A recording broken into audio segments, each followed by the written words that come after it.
नमस्कार, कानून की बात में आपका स्वागत है। मैं हूं आशीष भार्गव। और कर्नाटक का जो हिजाब का जो विवाद था, उस पर सुप्रीम कोर्ट में लगातार मैराथन 10 दिन की सुनवाई हुई है और सुप्रीम कोर्ट ने अपना फैसला अब सुरक्षित रख लिया है। दोनों पक्षों की दलीलें पूरी हो चुकी हैं। जस्टिस हेमंत गुप्ता और जस्टिस सुधांशु धुलिया की इस बेंच ने फैसला सुरक्षित रख लिया है और अब ये फैसला करना है सुप्रीम कोर्ट को कि हिजाब बैन जो कर्नाटक में लगाया गया वो सही है कि नहीं है। कर्नाटक हाई कोर्ट का जो फैसला था 15 मार्च का कि हिजाब बैन सही है और सरकारी आदेश ऐसा दिया जा सकता है, और साथ ही साथ हिजाब जो है वो पहनना वो इस्लाम का अनिवार्य हिस्सा नहीं है। ये तमाम मुद्दे पर सुप्रीम कोर्ट ने अपना फैसला सुरक्षित रख लिया है। काफ़ी अहम और गर्मा गर्म बहस भी इस दौरान हुई, लगातार सुनवाई हुई। मुस्लिम छात्राएं यहाँ पर आई हैं, कुछ मुस्लिम संगठन आए हैं, उन्होंने लगातार बहस की, कर्नाटक सरकार को के ऊपर बड़े सवाल उठाए। और जो 10वें दिन जो सुनवाई हुई है उसमें सुनवाई में मुस्लिम पक्ष को अपनी दलीलें रखनी थी, क्योंकि कर्नाटक सरकार की दलीलें पूरी हो चुकी हैं। और यहाँ पर दुष्यंत दवे सबसे पहले अपीयर हुए, पेश हुए, और उन्होंने बड़े आरोप लगाए और कहा कि पीएफआई को लेकर, यानी पॉपुलर फ्रंट ऑफ इंडिया को लेकर कर्नाटक सरकार के सर्कुलर में कोई जिक्र नहीं था। यहाँ पर सॉलिसिटर जनरल तुषार मेहता ने उसका जिक्र किया और उसके बाद अगले दिन अखबारों ने, प्रिंट मीडिया ने, इलेक्ट्रॉनिक मीडिया ने इसे हेडलाइन बना दिया, जबकि सर्कुलर में ये जिक्र नहीं था कि पीएफआई की साजिश है, इसलिए हिजाब पर बैन लगाया जा रहा है। लेकिन सुप्रीम कोर्ट ने ये भी कहा कि इस तरीके से वो ये एक हवाला दे रहे थे कि इसके पीछे एक साजिश थी। लेकिन दुष्यंत दवे कह रहे थे कि जो चीज़ सर्कुलर में नहीं है उसको यहाँ पर बयान नहीं दिए जा सकते उसके आधार पर।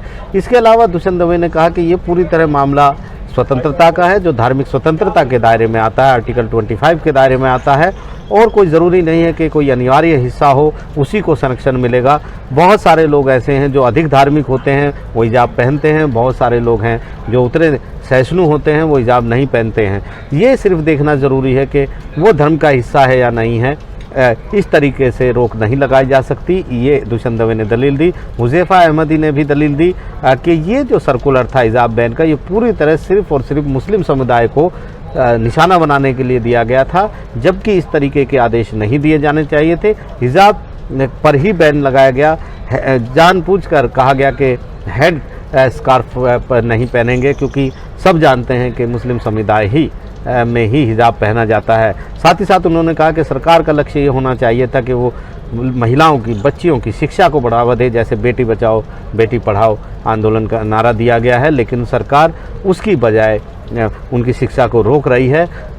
ये भी उन्होंने कहा कि ये नहीं पता कि सरकार को इससे क्या फ़ायदा होगा। सरकार ये भी नहीं बता पाई कि आखिरकार अगर कोई छात्रा हिजाब पहनती है स्कूल में तो किसी के मौलिक अधिकार कैसे उनका उल्लंघन होता है, क्यों दूसरे छात्र इस पर भड़केंगे, क्यों इस तरीके की बात की गई है कि छात्र इससे पब्लिक ऑर्डर और एकता को क्या नुकसान होगा। ये सारी बातें हुज़ैफा अहमदी ने कही हैं। देवदत्त कामत ने फिर एक बार बहस की है और कहा है कि इस तरीके से रोक नहीं लगाई जा सकती थी।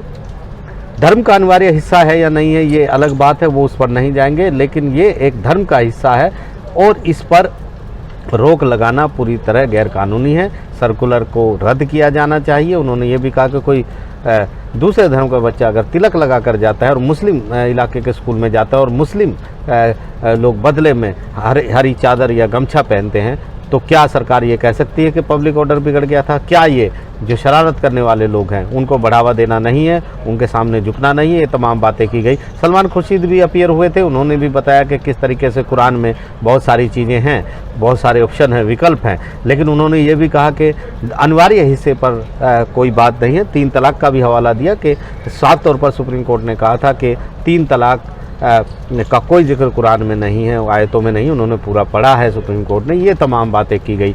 तो सुप्रीम कोर्ट ने भी तो कुछ सवाल पूछे हैं और इसके बाद इस पूरे मामले पर फैसला सुरक्षित रख लिया। काफ़ी लंबी चौड़ी बहस हुई। तो यहाँ पर मुस्लिम जो पक्ष है उसने लगातार कुछ बातें सुप्रीम कोर्ट में कही हैं। पहली बात ये कही है कि ये जो हिजाब बैन का जो फैसला है ये पूरी तरह असंवैधानिक है, गैरकानूनी है।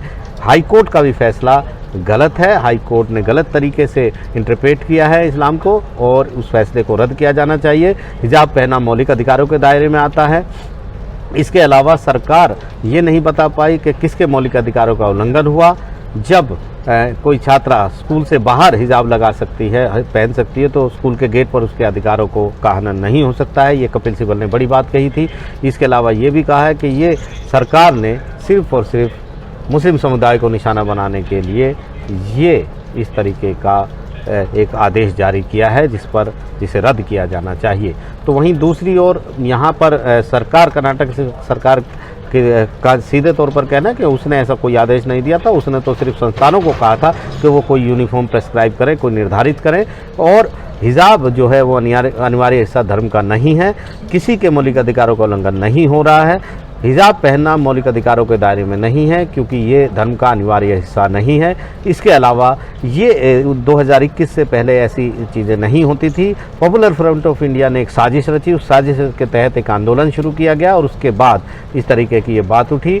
और सार्वजनिक व्यवस्था को बनाए रखने के लिए, क्योंकि दूसरे धर्म के लोग भगवा गमछा पहनकर आने लगे थे, विरोध प्रदर्शन होने लगे थे, इसलिए सरकार ने इस तरह का आदेश जारी किया। और इसके पीछे एक बड़ी साजिश है। सुप्रीम कोर्ट को ये देखना चाहिए और हाई कोर्ट का फैसला बिल्कुल सही था। हालांकि लगातार सुप्रीम कोर्ट ने भी बड़े सवाल कर्नाटक सरकार से पूछे। कुछ सवाल इस तरीके से थे कि अगर यूनिफॉर्म के रंग की कैप की इजाज़त है तो उसी रंग के हिजाब पहनने से की इजाज़त क्यों नहीं मिल सकती।